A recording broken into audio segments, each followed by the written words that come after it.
Baik, selamat pagi anak-anak semua. Apa kabarnya pagi ini? Mudah-mudahan semuanya dalam keadaan sehat, selalu ceria, dan tetap semangat selalu. Baik, hari ini kita berjumpa lagi dalam kegiatan belajar dengan materi Yesus mewartakan kerajaan Allah melalui perumpamaan. Sebelum kita masuk ke pembelajaran, saya minta anak-anak untuk menyiapkan dulu kitab suci dan juga buku tugas agama Katolik. Sebelum kita memulai pembelajaran, kita menundukkan kepala, kita berdoa dulu supaya Tuhan hadir di tengah kita dalam kegiatan pembelajaran hari ini. Marilah kita siap berdoa dalam nama Bapa dan Putra dan Roh Kudus. Amin. Allah Bapa di surga, puji dan syukur kami haturkan kehadirat-Mu, karena pada hari ini kami dapat berkumpul untuk belajar bersama. Kami ingin belajar pada Yesus yang rela mengampuni, mau mendoakan orang-orang yang memusuhinya, dan tidak membalas dendam. Kami menyadari hal itu tidak mudah bagi kami. Untuk itu kami mohon Roh Kudus-Mu agar menguatkan kami untuk bertindak sesuai dengan ajaran Yesus yang rela mengampuni. Amin. Dalam nama Bapa dan Putra dan Roh Kudus. Amin. Baik anak-anakku sekalian, hari ini tujuan pembelajaran kita ada 5. Yang pertama, peserta didik mampu menceritakan pengalamannya tentang sikap saling memaafkan. Yang kedua, peserta didik mampu menjelaskan arti perumpamaan dalam kitab suci. Yang ketiga, peserta didik mampu menggali makna dan pesan dalam perumpamaan yang disampaikan Yesus dalam kitab suci. Yang keempat, peserta didik mampu menemukan 4 contoh dalam kitab suci tentang perumpamaan yang pernah disampaikan Yesus dalam mewartakan kerajaan Allah. Yang kelima, peserta didik mampu mengungkapkan sikap tobat dalam kehidupan sehari-hari.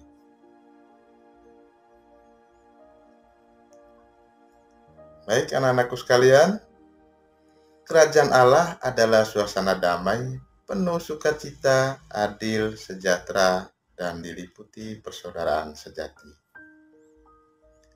Yesus menyadari betul kesulitan yang dialami oleh murid-murid dan orang-orang yang selalu mengikutinya untuk mendengarkan ajarannya. Maka Yesus melukiskan arti serta maksud yang sebenarnya mengenai pokok pewartaannya melalui perumpamaan. Apa itu perumpamaan anak-anak? Perumpamaan adalah cerita pendek dan sederhana yang dikisahkan Yesus dalam kitab suci. Apa tujuannya? Tujuannya untuk membantu murid-muridnya dan juga orang-orang yang mendengarkannya untuk memahami makna kerajaan Allah. Dengan berbagai perumpamaan, Yesus berharap murid-murid serta orang-orang yang mendengarkan ajarannya dapat menangkap lebih jelas isi pokok pewartaan Yesus. Baik anak-anak, sebelum kita masuk ke inti materi, coba anak-anakku sekalian bisa menjawab pertanyaan-pertanyaan ini. Pernahkah kamu mendengar kata perumpamaan dalam kitab suci? Yo, pasti sudah pernah dengar. Biasanya kalau kita ikut misa pada hari Minggu, pasti selalu ada bacaan-bacaan kitab suci, bacaan Injil yang menceritakan tentang perumpamaan yang disampaikan oleh Yesus.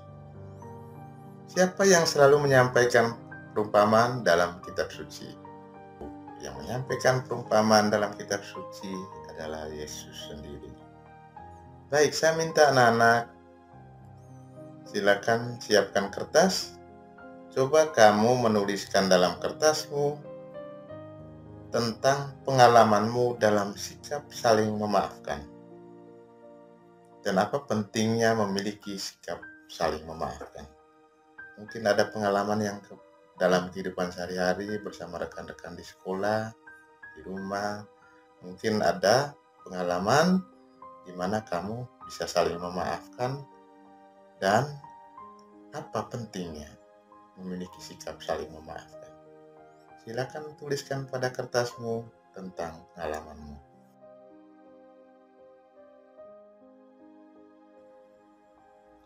Kalau sudah ditulis, anak-anak, sudah semua ditulis di kertas tentang pengalamanmu, sekarang coba kamu toleh ke kiri, kanan dengan temanmu, teman sebangku. Ceritakan kepada temanmu apa yang kamu tulis. Nanti sebentar secara bergantian temanmu juga bisa menceritakan pengalamannya dan kamu bisa memberikan tanggapan atas pengalaman temanmu. Ayo anak-anak, silakan ceritakan kepada temanmu dan berikan tanggapan. Demikian pula sebaliknya. Baik, terima kasih anak-anak sudah menceritakan pengalamannya satu sama lain tentang bagaimana saling memaafkan dalam kehidupan sehari-hari dan apa pentingnya sikap saling memaafkan. Tentunya kalau kita bisa saling memaafkan, maka hidup akan menjadi damai, sukacita, ada kasih, saling menyayangi. Baik anak-anakku sekalian, coba perhatikan gambar di layar. Ada 4 gambar. Saya minta anak-anak sekalian untuk mengidentifikasi gambar-gambar ini, isinya tentang perumpamaan apa dalam kitab suci. Pak Guru beri contoh, misalnya gambar 1 ada tangan mereka memegang uang koin.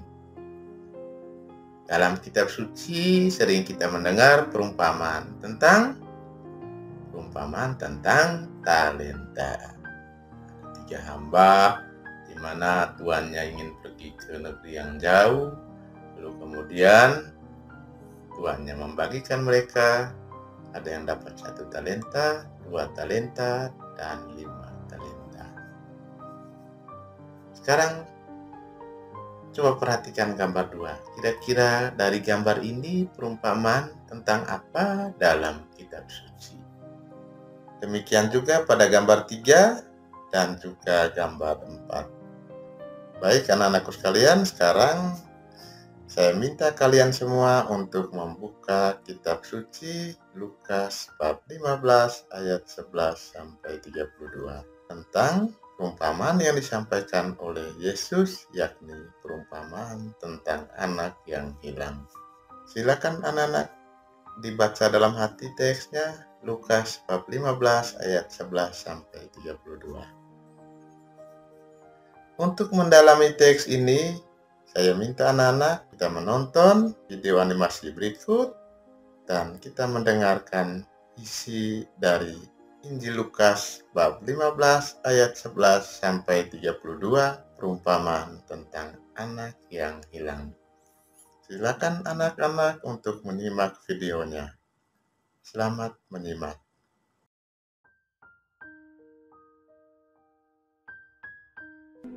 Ada seorang mempunyai 2 anak laki-laki. Kata yang bungsu kepada ayahnya, "Bapa, berikanlah kepadaku bagian harta milik kita yang menjadi hakku." Lalu ayahnya membagi-bagikan harta kekayaan itu di antara mereka. Beberapa hari kemudian, anak bungsu itu menjual seluruh bagiannya itu lalu pergi ke negeri yang jauh. Di sana ia memboroskan harta miliknya itu dengan hidup berfoya-foya. Setelah dihabiskannya semuanya, timbullah bencana kelaparan di dalam negeri itu, dan ia pun mulai melarat. Lalu ia pergi dan bekerja pada seorang majikan di negeri itu. Orang itu menyuruhnya ke ladang untuk menjaga babinya. Lalu ia ingin mengisi perutnya dengan ampas yang menjadi makanan babi itu, tetapi tidak seorang pun yang memberikannya kepadanya. Lalu ia menyadari keadaannya. Katanya, "Betapa banyaknya orang upahan bapakku yang berlimpah-limpah makanannya. tetapi aku di sini mati kelaparan. Aku akan bangkit dan pergi kepada bapakku dan berkata kepadanya, Bapa, aku telah berdosa terhadap sorga dan terhadap Bapa. Aku tidak layak lagi disebutkan anak Bapa. Jadikanlah aku sebagai salah seorang upahan Bapa. Maka bangkitlah ia dan pergi kepada bapaknya. Ketika ia masih jauh, ayahnya telah melihatnya. Lalu tergeraklah hatinya oleh belas kasihan. Ayahnya itu berlari mendapatkan dia lalu merangkul dan mencium dia. Kata anak itu kepadanya, Bapa, aku telah berdosa terhadap sorga dan terhadap Bapa. Aku tidak layak lagi disebutkan anak Bapa. Tetapi ayah itu berkata kepada hamba-hambanya, lekaslah bawa kemari jubah yang terbaik, pakaikanlah itu kepadanya, dan kenakanlah cincin pada jarinya, dan sepatu pada kakinya. Dan ambillah anak lembu tambun itu, sembelihlah dia, dan marilah kita makan dan bersuka cita. Sebab anakku ini telah mati dan menjadi hidup kembali. Ia telah hilang dan didapat kembali. Maka mulailah mereka bersukaria. Tetapi anaknya yang sulung berada di ladang. Dan ketika ia pulang dan dekat ke rumah, ia mendengar bunyi seruling dan nyanyi tari-tarian. Lalu ia memanggil salah seorang hamba dan bertanya kepadanya, Apa arti semuanya itu? Jawab hamba itu, Adikmu telah kembali, dan ayahmu telah menyembelih anak lembu tambun, karena ia mendapatnya kembali dengan sehat. Maka marahlah anak sulung itu, dan ia tidak mau masuk. Lalu ayahnya keluar dan berbicara dengan dia. Tetapi ia menjawab ayahnya, katanya, telah bertahun-tahun aku melayani Bapa, dan belum pernah aku melanggar perintah Bapa. Tetapi kepadaku, belum pernah Bapa memberikan seekor anak kambing untuk bersuka cita dengan sahabat-sahabatku. Tetapi baru saja datang anak Bapa yang telah memboroskan harta kekayaan Bapa bersama-sama dengan pelacur-pelacur, maka Bapa menyembelih anak lembu tambun itu untuk dia. Kata ayahnya kepadanya, anakku, engkau selalu bersama-sama dengan aku, dan segala kepunyaanku adalah kepunyaanmu. Kita patut bersuka cita dan bergembira, karena adikmu telah mati dan menjadi hidup kembali. Ia telah hilang dan didapat kembali. Baik anak-anakku sekalian, setelah menyimak video perumpamaan tentang anak yang hilang dalam Lukas 15 ayat 11 sampai 32, maka saya minta anak-anak sekalian untuk menyiapkan buku tugas masing-masing. Kita akan mendalami teks kitab suci dengan menjawab beberapa pertanyaan-pertanyaan berikut. Silakan anak-anakku menuliskannya dalam buku tugas agar sebentar bisa dikerjakan. Nomor 1, siapakah tokoh-tokoh dalam perumpamaan tersebut? Nomor 2, dari ketiga tokoh di dalam perumpamaan tersebut, siapakah tokoh yang kamu senang dan tokoh mana yang kamu tidak senang? Dan berikan alasannya masing-masing.